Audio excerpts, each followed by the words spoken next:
I had lost my gun in the crash. Barry was nowhere to be seen.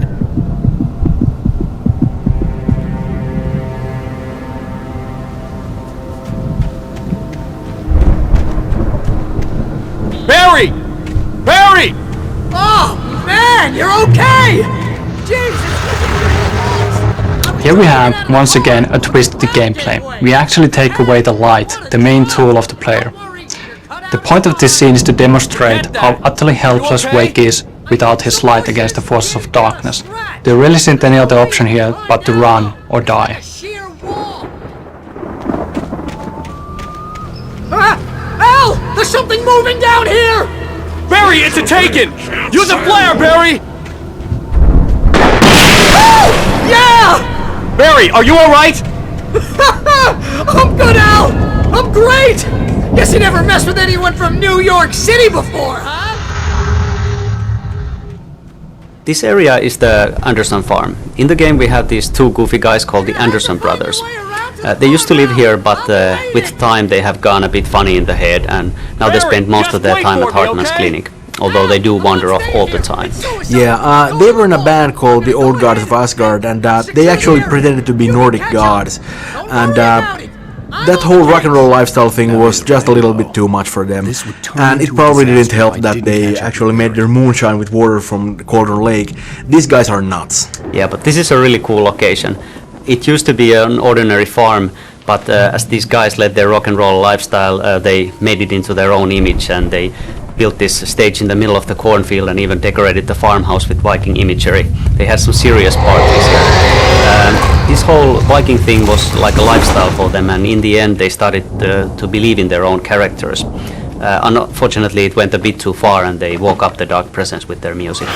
Yeah, this all took place not long after Zane had managed to put the Dark Prince down in the first place, and the Dark Prince really messed with their heads, and that's another reason why they're so crazy. And eventually they managed to put it back down, but unfortunately they didn't really do a very good job of it. And I guess that's good, because if they had, then we wouldn't be having a story here at all. That's true. These guys really aren't that good with details. They sort of let the Dark Presence hanging in limbo, kind of like waiting for somebody to come along and put it back into business. Cue Alan Wake. Oh yeah.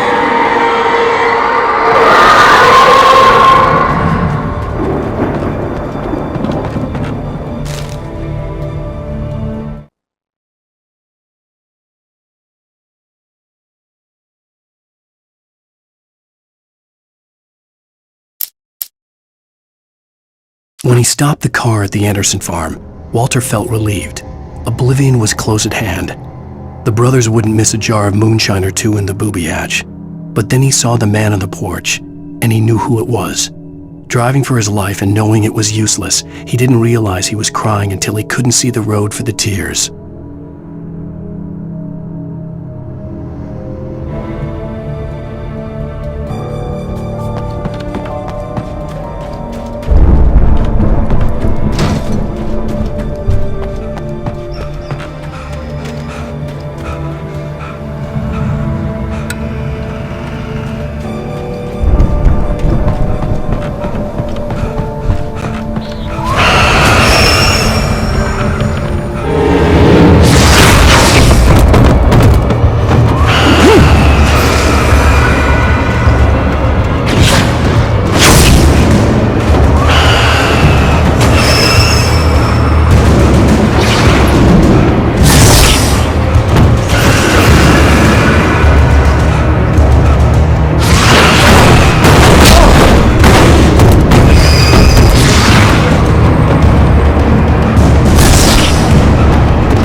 Shadows crawled over the gate. I needed a light to destroy them to get through.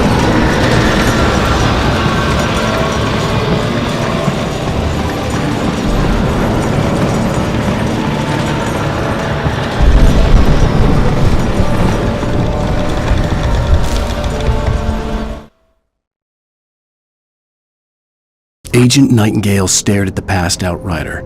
The man was sleeping off one hell of a night. Nightingale felt a stab of envy at Wake's oblivion, but he had a job to do. He put the gun to Wake's head and almost became a murderer. His hand shook and his throat felt tight and dry. Biting his teeth, he tried again to pull the trigger. He lost the nerve. Wake stirred. Nightingale would have to settle for an arrest.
I could sense the And here the player gets the light back to basics. A good boost, as you know, blinds the enemies and slows them down, and that's the only way to survive through this situation. You still need a weapon to be able to defeat them, so the only option is to continue running.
I could sense the movement in the woods ahead. Facing the enemy without a weapon was... And here the player gets the light back to basics. A good boost, as you know, blinds the enemies and slows them down, and that's the only way to survive through this situation. You still need a weapon to be able to defeat them, so the only option is to continue running.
car was driving away from the farm, headed in the same general direction as I was.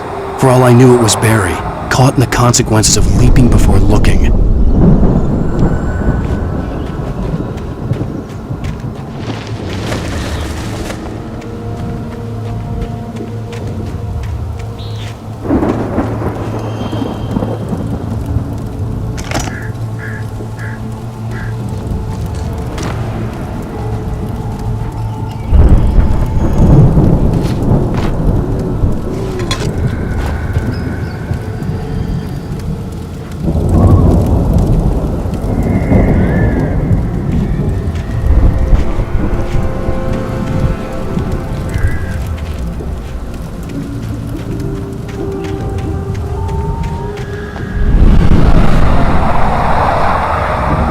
Was heading for the cabin up ahead. It wasn't far. If it was Barry, I would see the damage soon.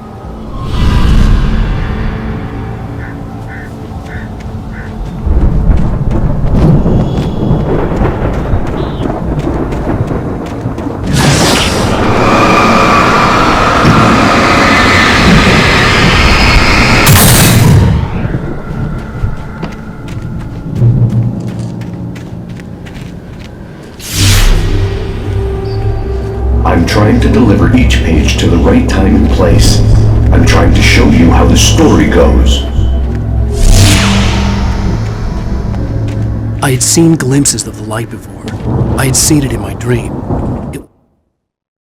The dark presence followed the choreography laid out to it in the manuscript, growing stronger and stronger, moving like a storm from one scene of destruction to the next. But it was still bound to follow the story and chained to the dark place it came from. When the story reached the end it longed for, it would finally be free.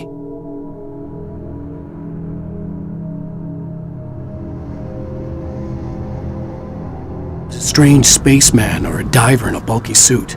He was the one who'd been placing the pages on my path.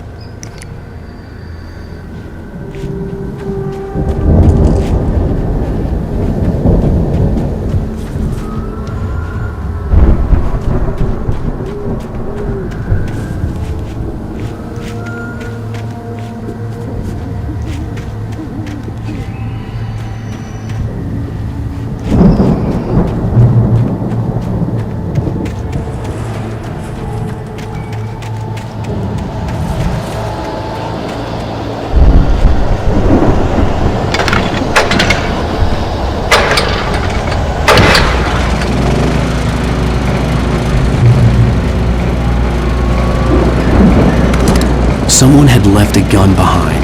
Now I had a fighting chance of reaching the farm.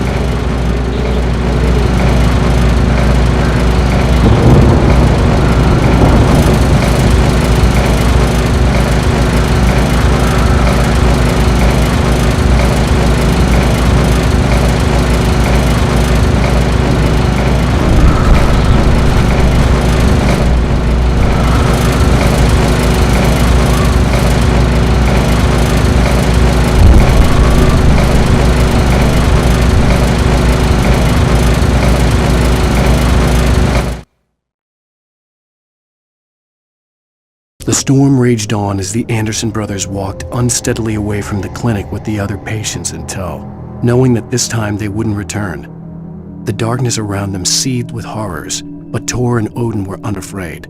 Their eyes glinted with guile. They knew every secret path, and there was blood on their hands. They had fought these shades before.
could see the car, but there was no sight of the driver.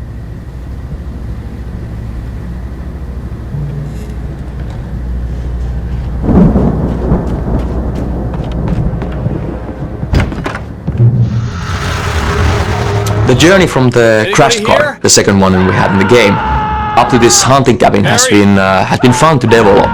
It was really cool to see different things, try different things that work out with Wake being very vulnerable. Originally we tried giving Wake just less ammunition, less batteries. Then we took the revolver away for quite a long time. And in this final version you actually start the whole journey without any kind of light source either.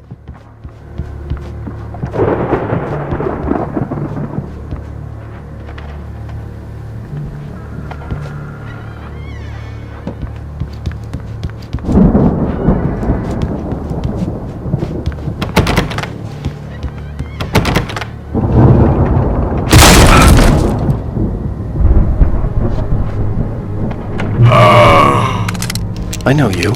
You were in jail the other day. I went to the farm again for the moonshine, you know? It makes you see. They're not gonna miss it. They're in the loony bin. But my buddy, Danny, I lost him. Something's gone wrong with him. It's not him. Like a real bad follow-up to a real good movie. The best friend's suddenly the bad guy. Who wrote this crap anyway?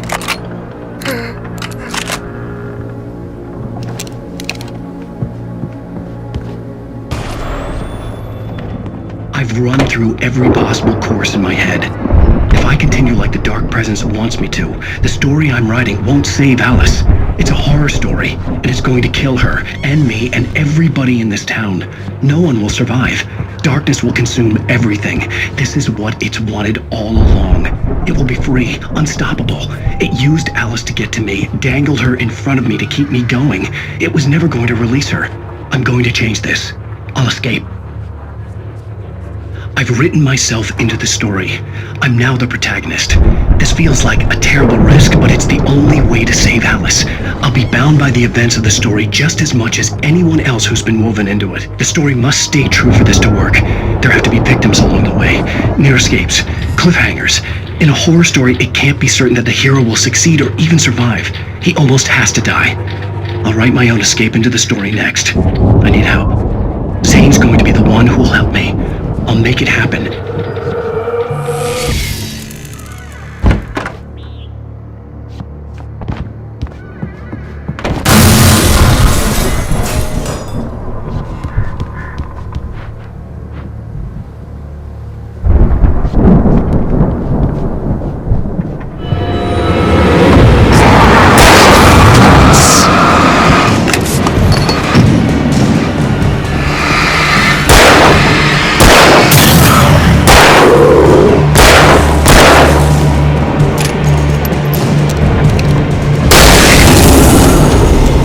Let me guess.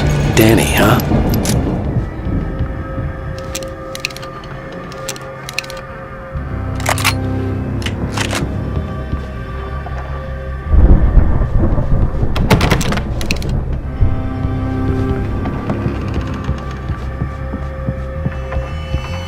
The front door was locked. I could climb out through the broken window.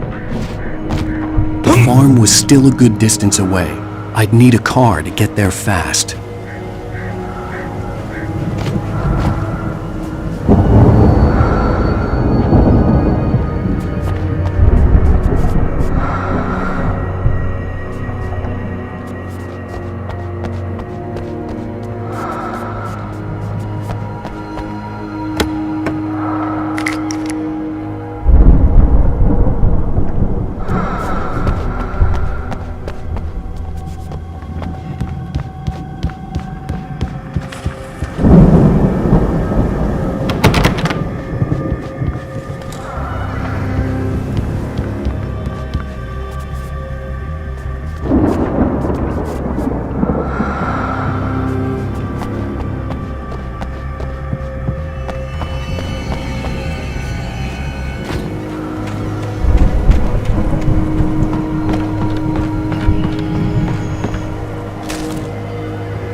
For a moment, Hartman considered strangling the idiot.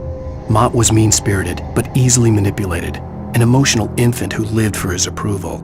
Wake, by contrast, was a far more difficult subject. Mott had given him too much leash. In 2 days, who knew what could happen? Hartman would have to find a way to rein him in, and quickly.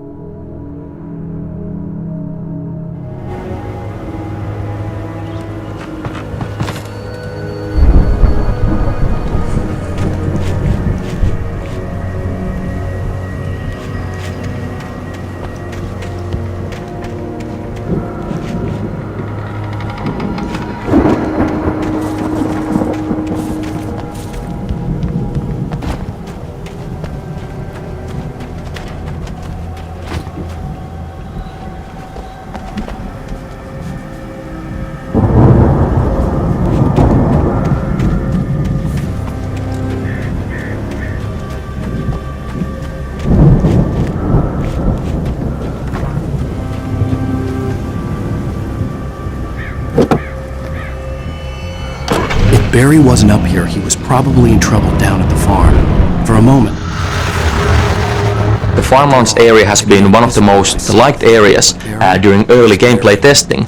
I think the big element to this is that we have very many different gameplay types during this journey. We just had a very tightly planned, very tightly designed survival journey up to this hunting cabin, and then again now we give the player a car, we give a direction, and we give the player the chance to actually dictate his own pace for a while.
Well, as I'm sure everyone's noticed, that storm we all felt coming is finally here.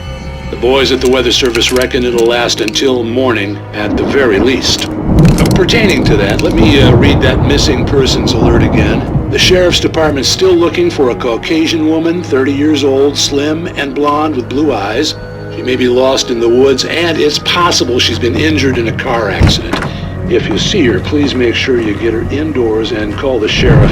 It's bad weather to be caught out in, so if you see someone in the area who maybe looks a little confused, give him a hand, all right?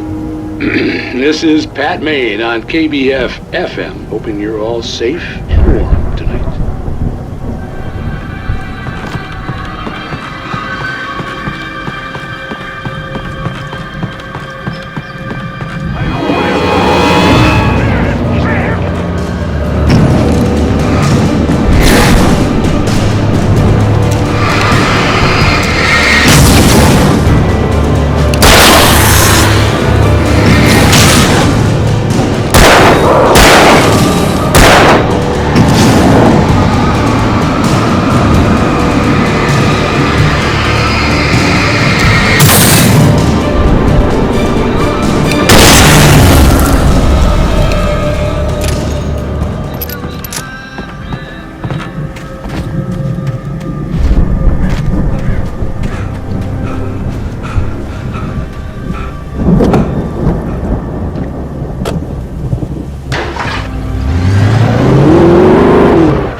I'd known the brothers used to be some kind of rock stars, but it hadn't really sunk in until I saw the stage.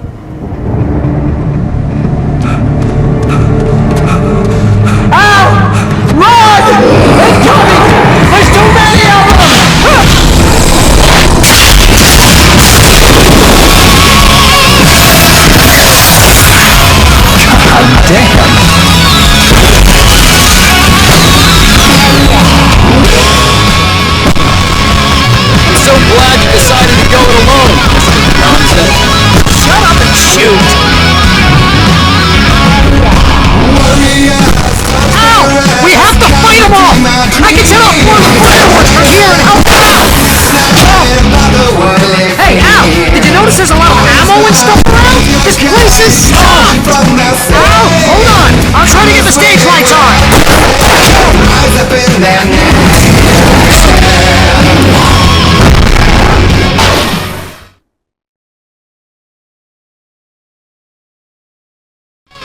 so glad you decided to go it alone, Mr. Bronson.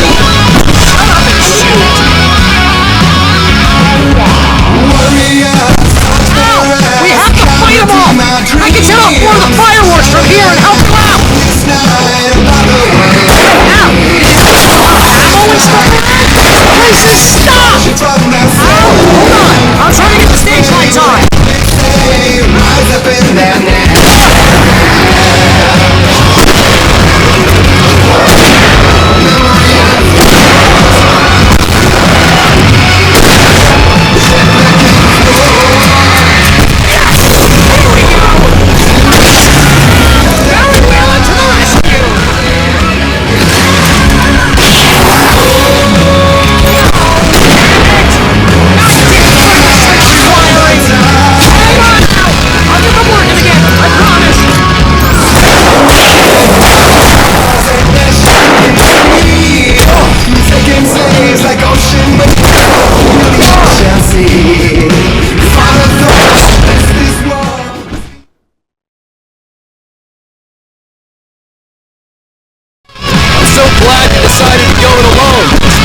around? This place is stopped! Hold on! I'm trying to get the stage lights on!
Children of the Elder God, what a great song to kick ass to. I think the whole stage fight sequence is going to be one of the most memorable moments for a lot of people, simply because it's just such a ridiculous action-packed sequence.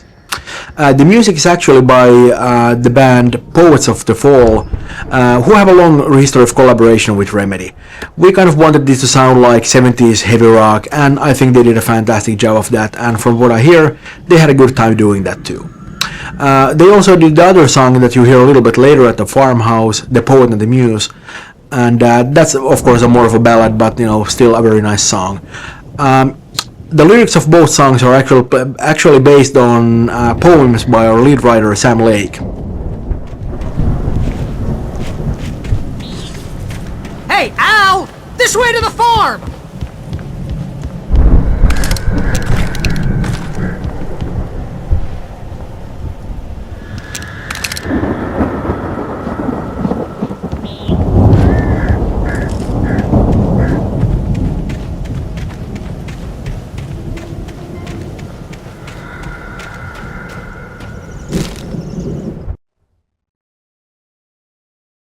Deputy Mulligan tuned Thornton's chatter out. He didn't think riders were particularly useful people, and a huge manhunt for one struck him as idiotic. Certainly not worth the missed opportunity for coffee and pie. It wasn't even clear what the man had done, except run from them at the trailer park. Mulligan knew he wasn't alone. The sheriff's patience with the Fed was running out.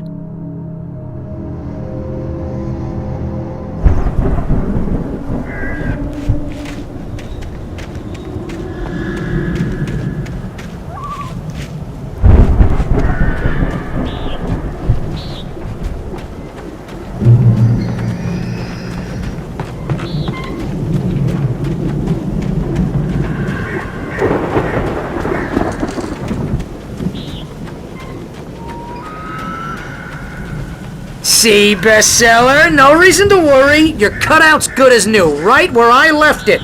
I'll come back for it once we have the place secure. Yeah, that's been my biggest worry all this time. We need to get this thing moved out of the way. This is as far as I got before they ambushed me.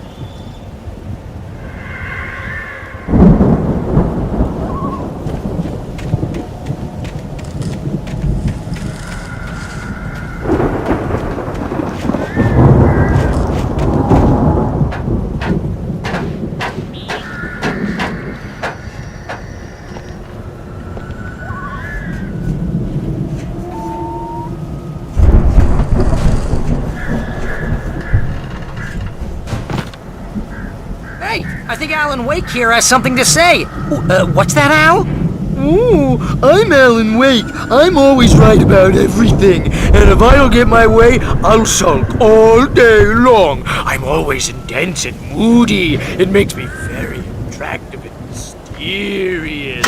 Right now, I'm just standing here because I need my best friend Barry to carry me. But that's okay. I can just take him for granted. I think I see what you did there. Yeah, it was pretty good. You want me to do my imitation of Barry Wheeler? No? Thought so.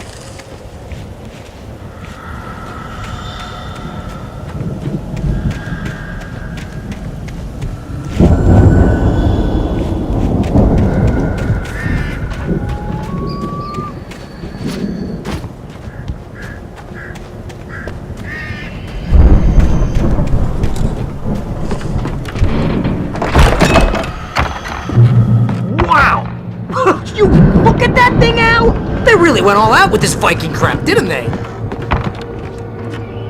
Look at all this stuff. They must have done okay for themselves, so how come I never heard of these guys before? And this from the guy who learned about Ozzy Osbourne through reality TV?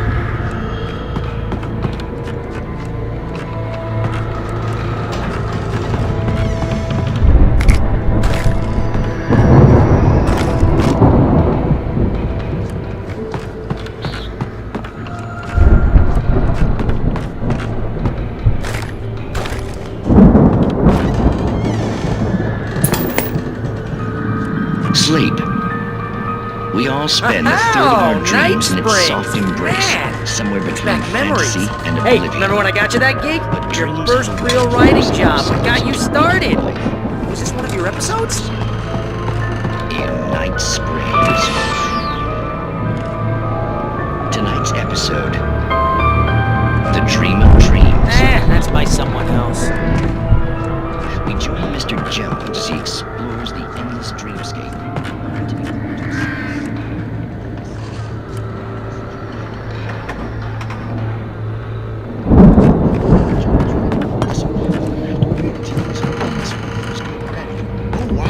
Who's that? You don't know him? What are you, new? He's the guy dreaming us. Well, not just us. He dreams everything.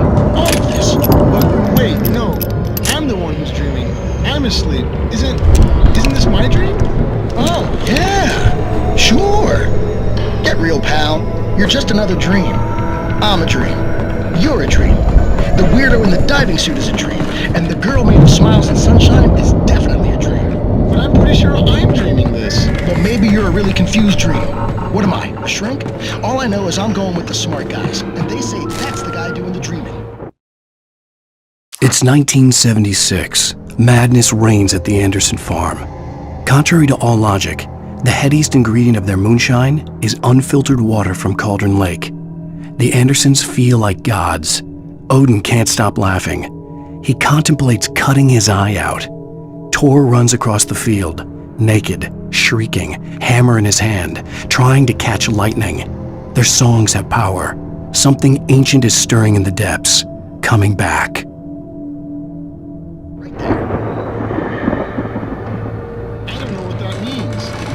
The Viking boat looked imposing, almost like a battering ram.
Brothers had quite a production going on.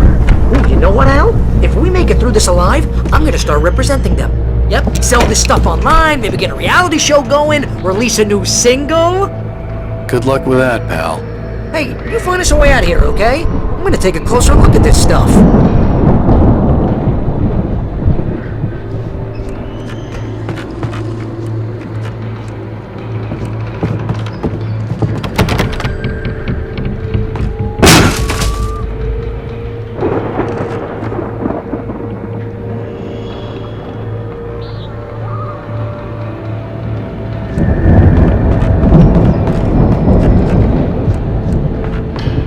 Be careful, Al!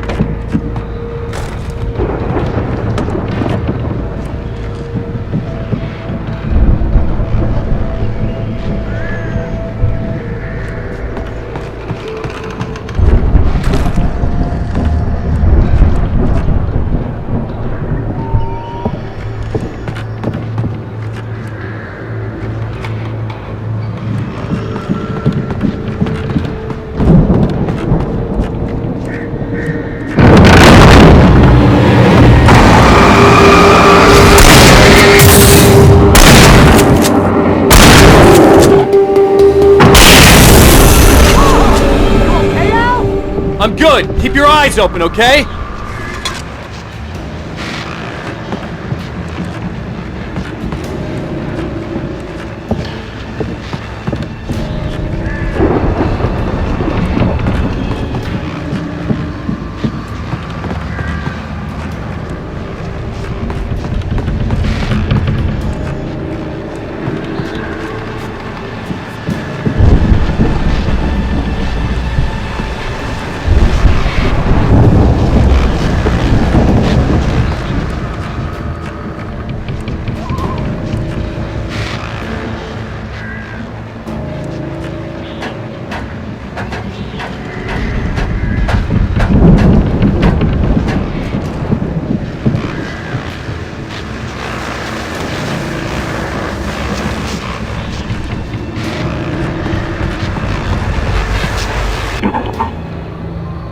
As you regular listeners know, I tend to work through the night, but I'm not the only one.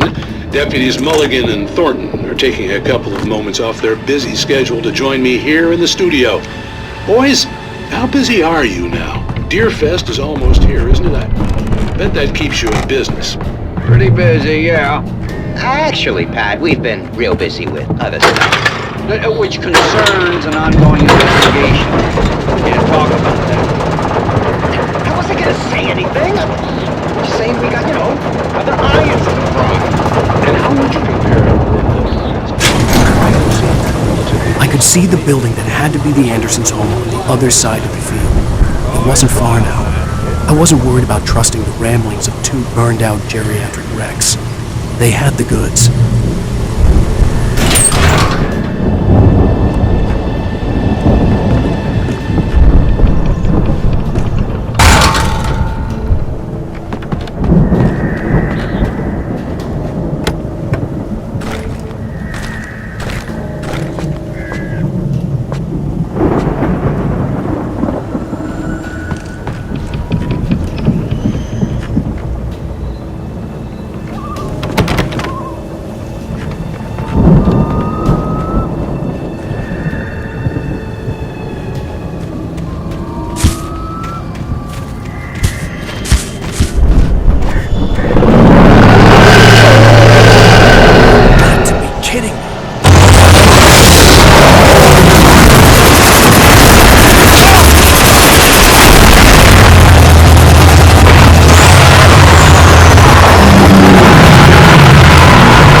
out there, buddy?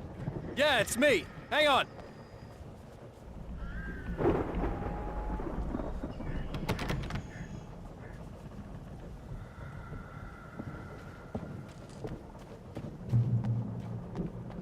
Hey, what's the holdup? Come on, this place is open. Hey, let's go, man.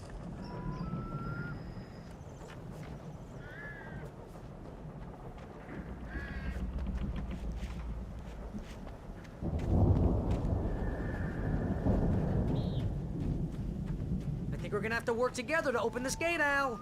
Looks pretty heavy.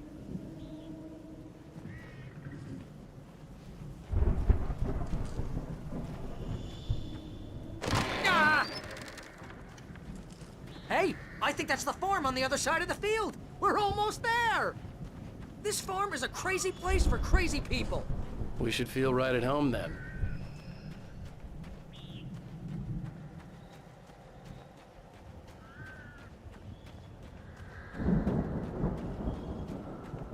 Come on, one more gate. Let's do this thing.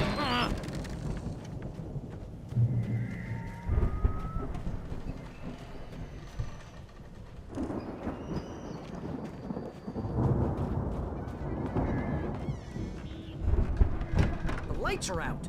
I guess we better check the fuse box.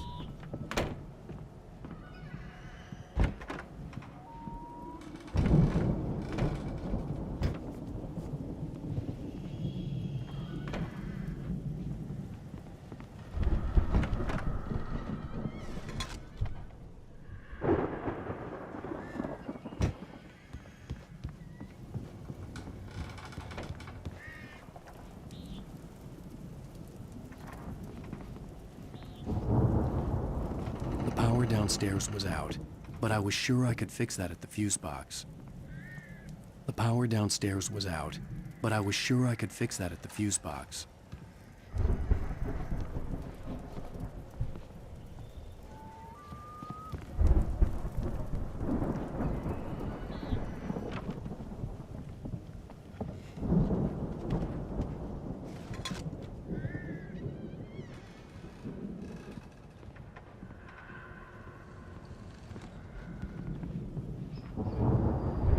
Let's get the lights on, huh?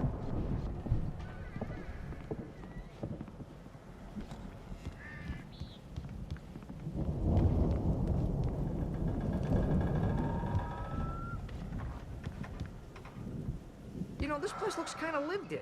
I thought the Andersons were in the booby hatch.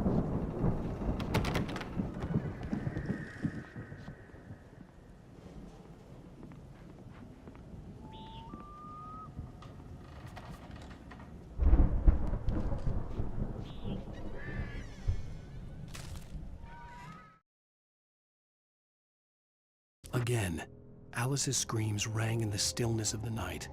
I saw myself run toward the cabin, flashlight in my hand. I followed my past self. I was an out-of-body observer, a time traveler in a crazy drunken dream. This was the beginning. The night Alice had disappeared. The mystery of what had happened during the missing week was about to reveal itself.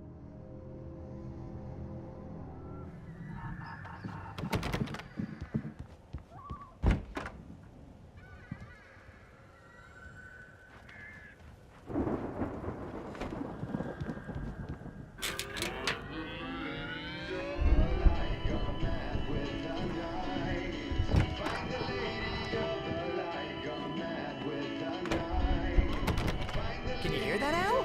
Music? Of course, we need to find where it's coming from. That's the message the Andersons talked about. That's the whole reason we're here. Lady of the Light? Oh, that's gotta be what's-her-face, the crazy lamp lady from the town. Cynthia Weaver. Right! Must be!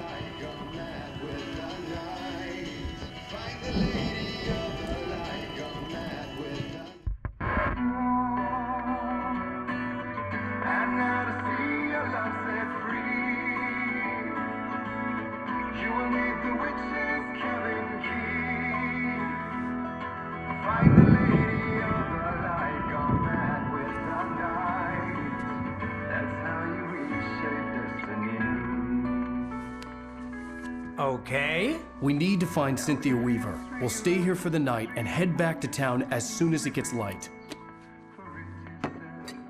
Hey, Al. Lots of hours before dawn. Might as well get some rest. And by rest, I mean drunk. Come on, Barry, this is... Yeah, what the hell?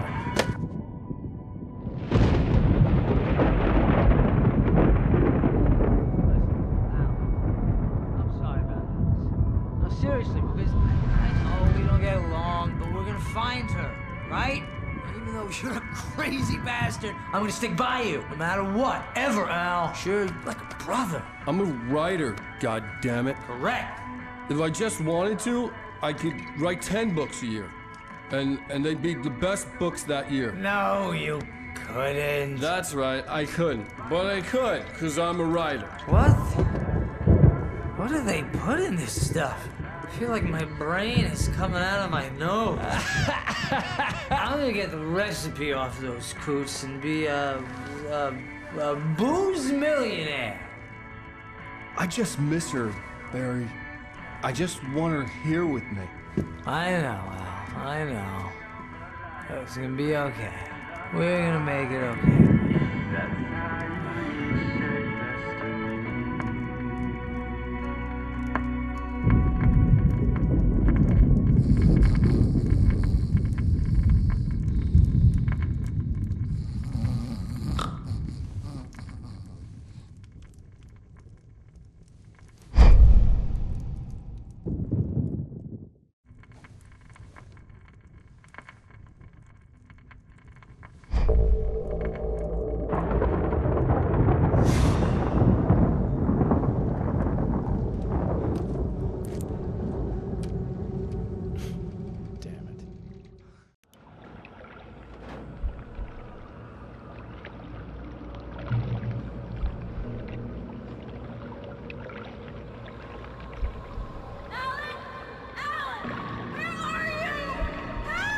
Alice, I'm coming.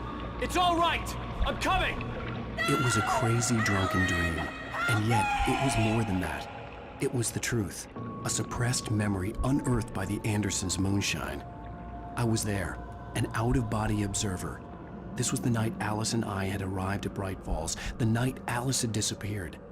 I had a chance to find out what had happened. Alice? I remembered Alice? being surprised to see the cabin dark. Alice would have never turned the lights off. I remembered thinking I caught a glimpse of her form underwater, sinking into the darkness. Diving after her was the last vague memory I had of that night. After that, the next thing I could remember was waking up behind the wheel of the crashed car and finding the first pages of the manuscript. Beyond this lost memory, there was nothing. I had to follow the footsteps of my past self to find out what had happened that night. I couldn't find her in all that blackness. I must have thought she drowned.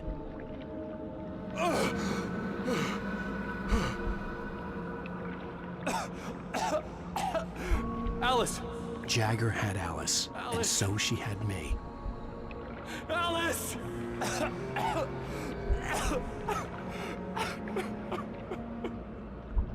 I'd been easy prey. Look at the cabin. Is there someone in the window? Alice? Maybe she didn't drown after all. Maybe she's inside. Alice! Yes.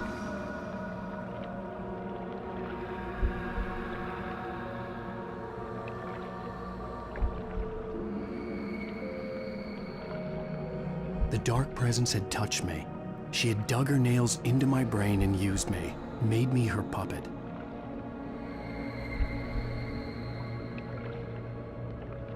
She must be here somewhere. Maybe upstairs in the study. Alice! Yes, that's where she is. You can apologize. Alice! You laugh at the whole thing together and put it behind you.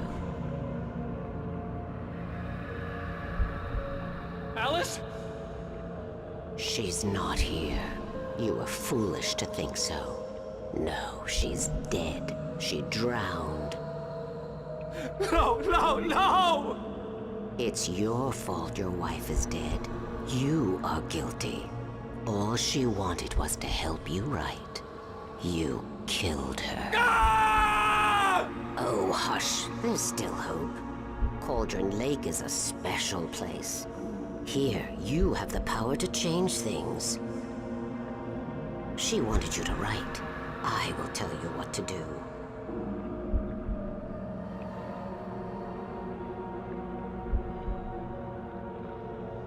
You can write her back. The story will come true, and all will be well again. She had Alice, and the manuscript was the ransom for her.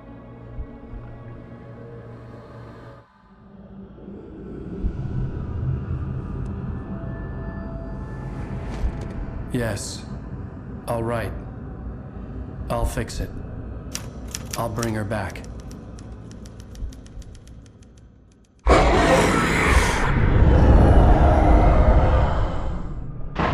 No, I wrote it. I remembered it all now. In the dark, I'd written for days, a week, almost a complete manuscript of a novel entitled Departure. Jagger had been my editor, whispering in my ear, making sure that the unfolding story would make her more and more powerful. I thought I was saving Alice. Even with the cobweb she put in my head, some part of me had been aware enough to write my escape into the story, to bring a light into the cabin to release me before I could finish, to interrupt the horror story before the ending, where darkness consumed everything and everyone. Zane was weak and far away, but I had written him into the story, and his light had been enough to set me free. It isn't here now. I'm here because it was written. I brought the light to set you free. You must hurry. It will know I'm here. It will be back soon. It stole the skin of my Barbara a long time ago. She looks so old.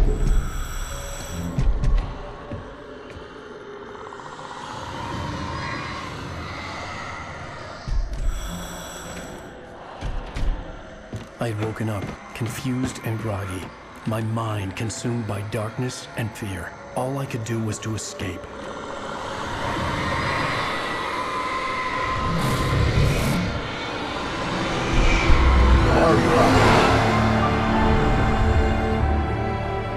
The week spent in the cabin had taken its toll. I was barely conscious, and fading fast.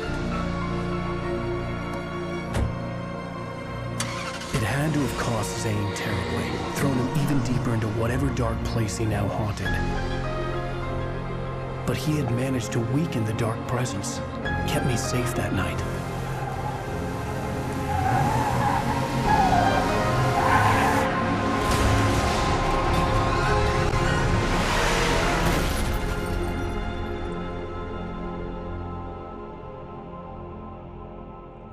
I wrote it.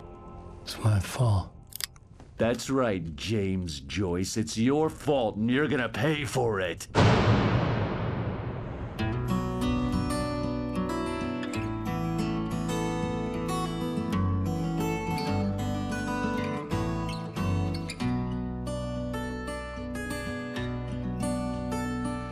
There's an old town road with mystery of Tom the poet and his muse, and a magic lake which gave a light